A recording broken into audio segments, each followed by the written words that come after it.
Ting, ini lagi rame nih tentang IPO Superbank. Kira-kira bisnisnya menarik nggak sih? Supa ya.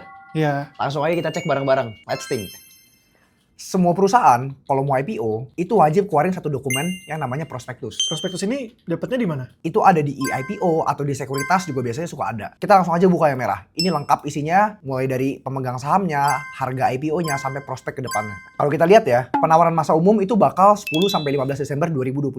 Artinya kurang lebih minggu depan ya. Sekarang baru tanggal 4 Desember. IPO-nya itu ada di kisaran 525 perak sampai 695 perak per lembar saham untuk ngegalang dana kurang lebih 3 triliun. Nah, sebagai gambaran, dia itu mau lepas berapa banyak kepemilikannya. Itu pasti yang ditanyain semua orang kan? Ya, Kita langsung aja lihat komposisi pemegang sahamnya.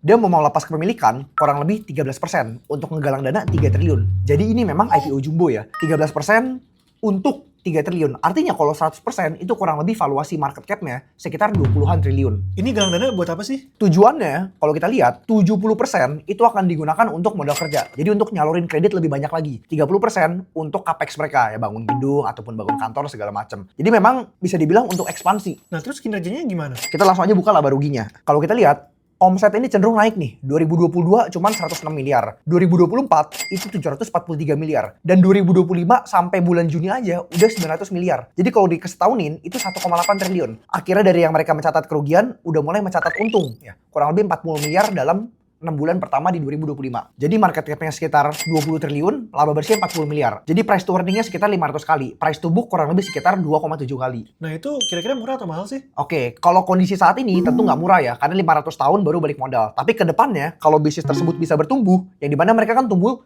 cepat banget nih kan, dan ke depannya diproyeksikan juga akan terus bertumbuh. Ke depannya mereka tulis pinjaman digital konsumen maupun pinjaman digital UMKM itu akan terus bertumbuh. Satu hal yang menarik adalah mereka state 60% PDB Indonesia itu berasal dari UMKM. Jadi semakin bertumbuhnya UMKM, potensi untuk pertumbuhan dari bank digital juga semakin besar. Ya tapi keep in mind, price to earning 500 kali tentu bukan valuasi yang murah. Mereka benar-benar harus bisa bertumbuh dengan maksimal. Kira-kira mungkin kinerjanya bisa dikatakan lebih menarik. Jadi memang Superbank ini suatu bisnis dengan pertumbuhan yang cepat ya. Sayangnya valuasinya tidak begitu murah. Dan teman-teman juga harus ingat, untuk kita analisa bisnis, nggak bisa langsung kita simpulkan hanya dengan analisa singkat seperti ini. Cek juga kompetitornya. Market share terbesar bank digital itu dipegang sama si bank dan juga bank jago. Dan yang paling penting, laba bersihnya masing-masing bank tersebut berapa? Profitabilitasnya gimana? Siapa yang tertarik IPO-nya? Coba tulis di kolom komen. Menarik atau nggak menarik?